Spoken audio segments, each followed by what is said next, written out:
on the cloud. I will send you later on the discussion. So the idea was to do this webinar for the INSEAD TMT network. The goal is to bring together alumni and members of the INSEAD community who are interested in how convergence in TMT is doing and changing our way we think and work.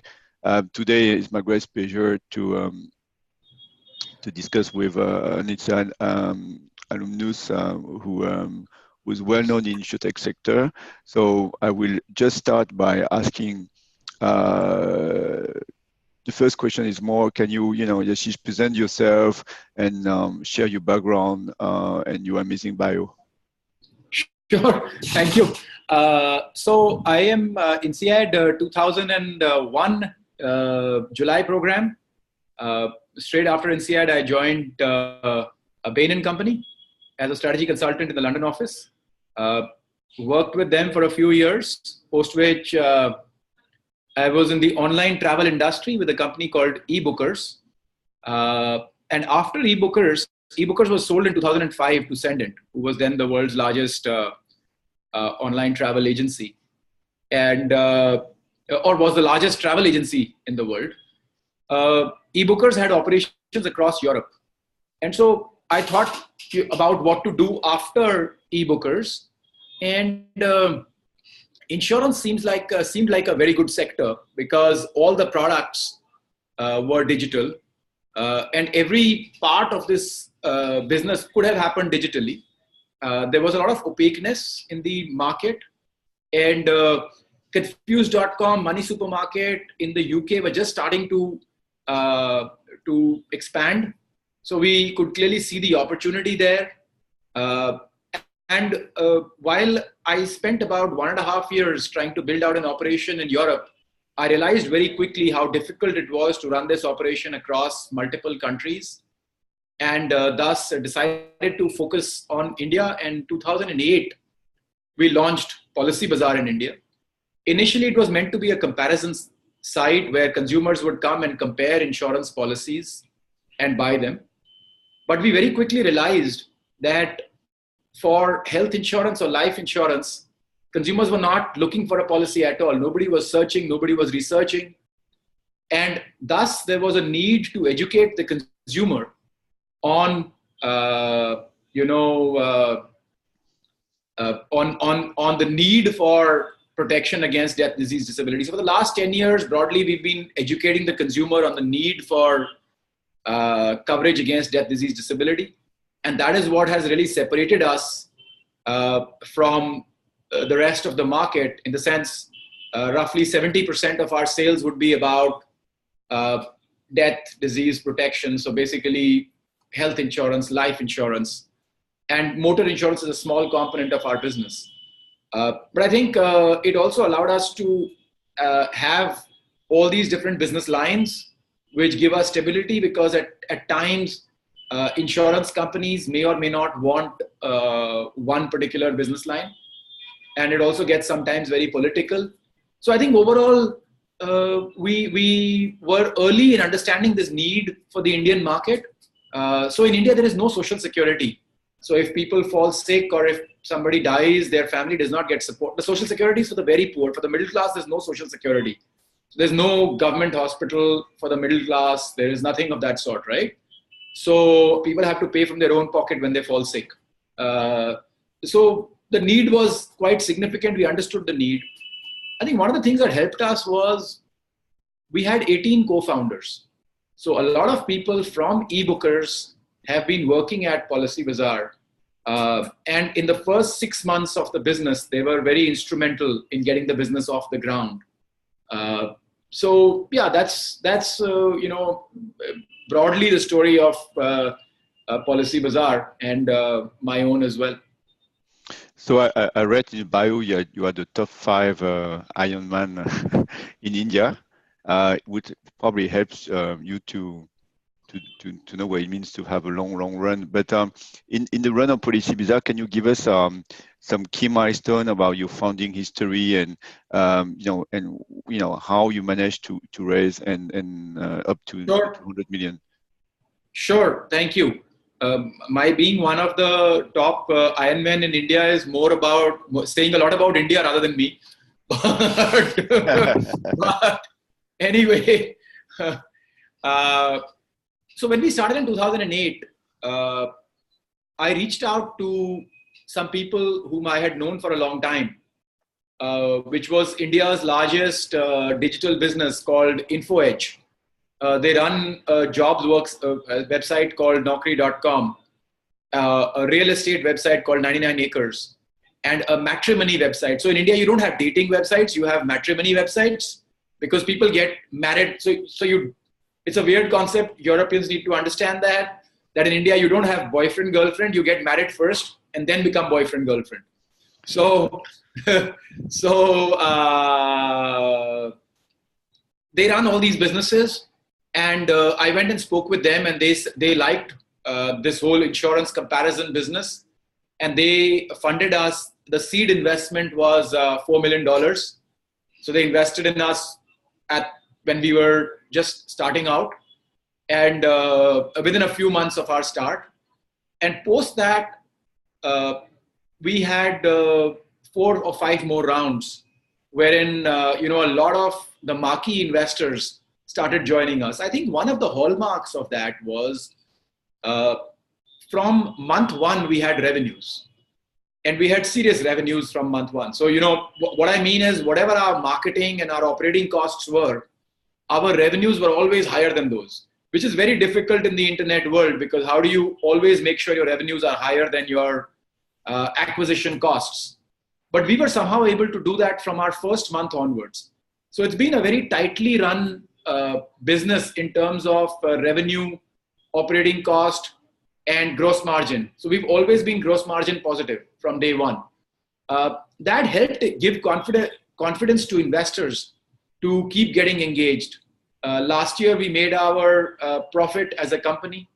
So I think over time, obviously, we've had SoftBank, Tiger, Temasek, Ribbit Capital, Inventus, Steadview, Premji Invest, True North, all marquee names, IDG. So we've had we've got about 11 institutional investors, and a lot more wanting to get in. So I think that has been a very positive side of the business. But I would give it to the fact that we have been very revenue, cash, and margin sensitive relative to the digital world. See, everything is relative, right?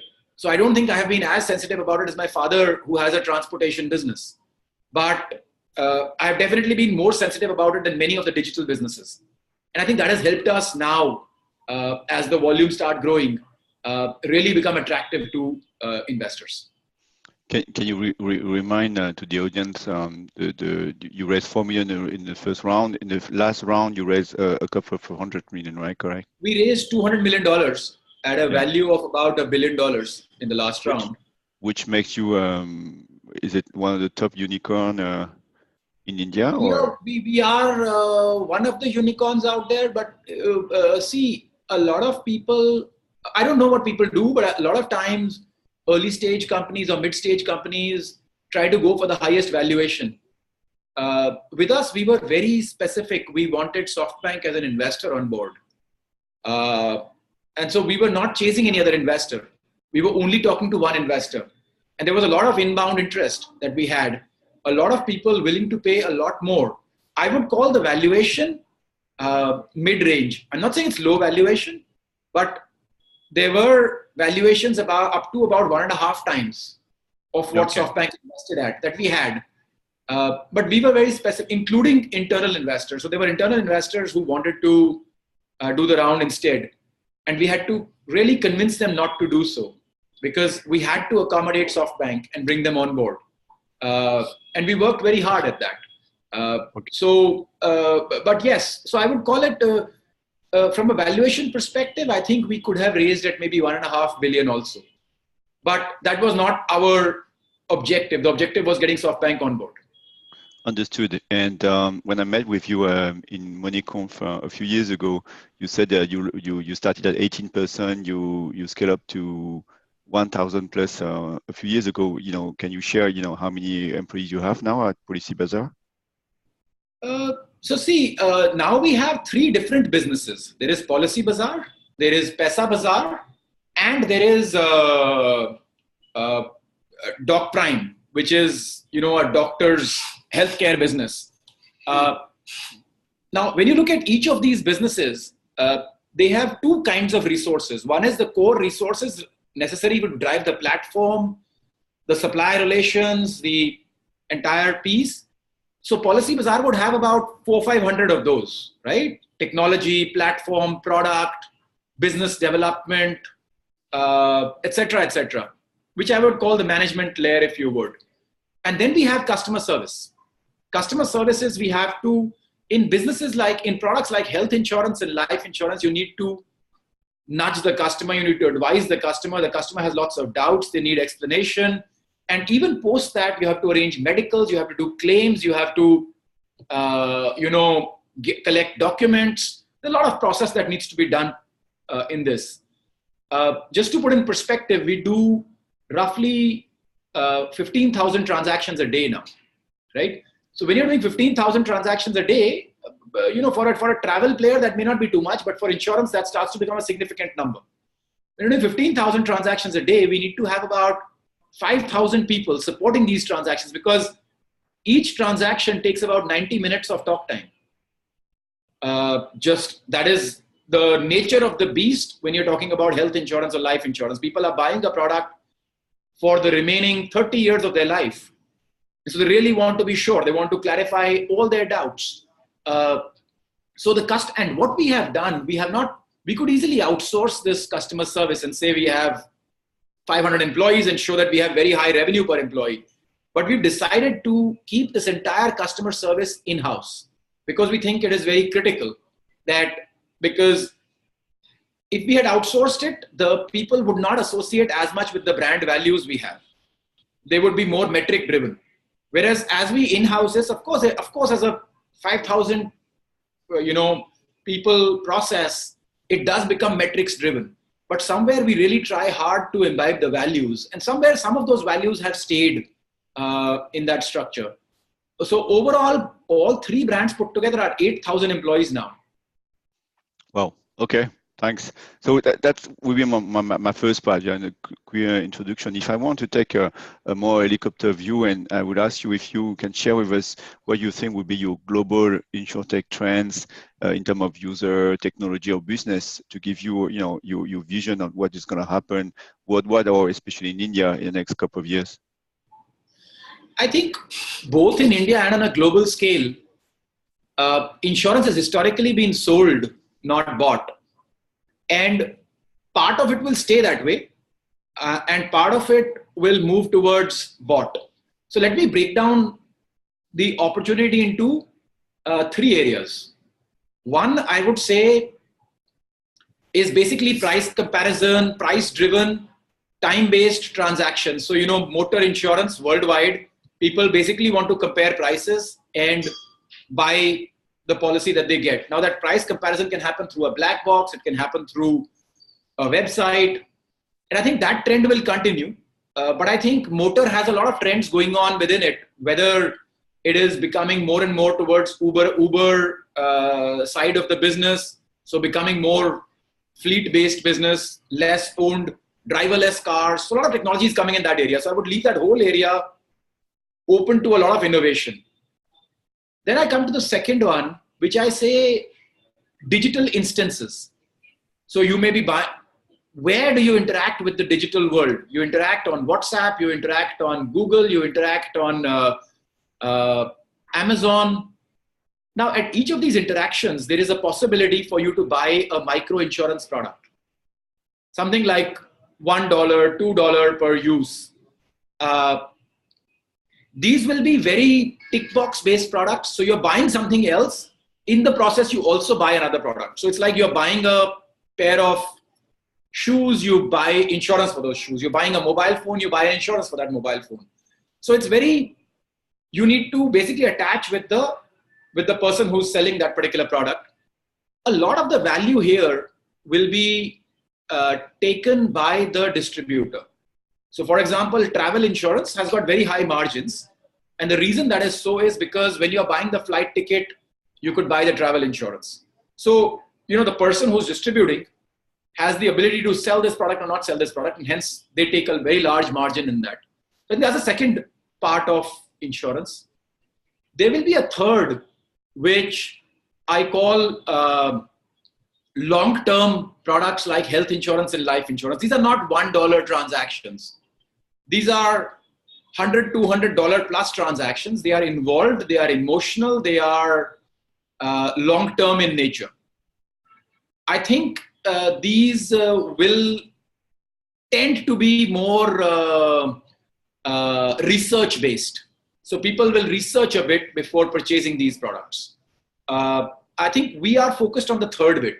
So we are not focused on the motor insurance so much. We're not focused as much on the digital instances. We are focused much more on the research-based product purchase. But I think all three of these trends will expand.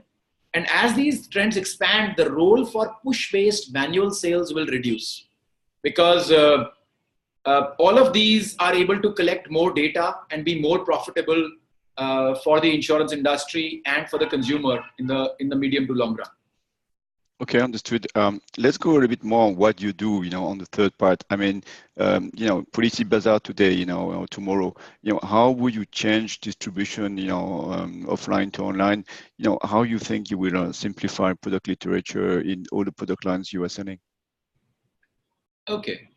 I think the first part about insurance, which I understood 10, 11 years ago when I started, is that I was in the airline industry. And if there's a seat in the airline industry, or there's a hotel in the airline industry, in the travel industry, there can be a hotel, there can be a seat. And the seat costs the same to every customer. Whether I sit on the seat, or you sit on the seat, or somebody else sits on the seat, the cost to the airline is the same, because the seat is occupied by one person. The amazing thing about insurance, and the reason I entered the insurance industry in the first place, is the cost of that seat changes by who sits on the seat in the insurance world. So risk is the most important part. And I think it's not about distribution. I think it's all about risk.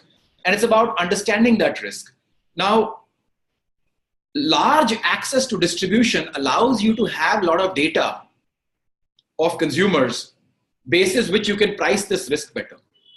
And if you can price this risk better, you can give customers a product which is appropriate for them, and hence your chance of conversion can become higher than anybody else.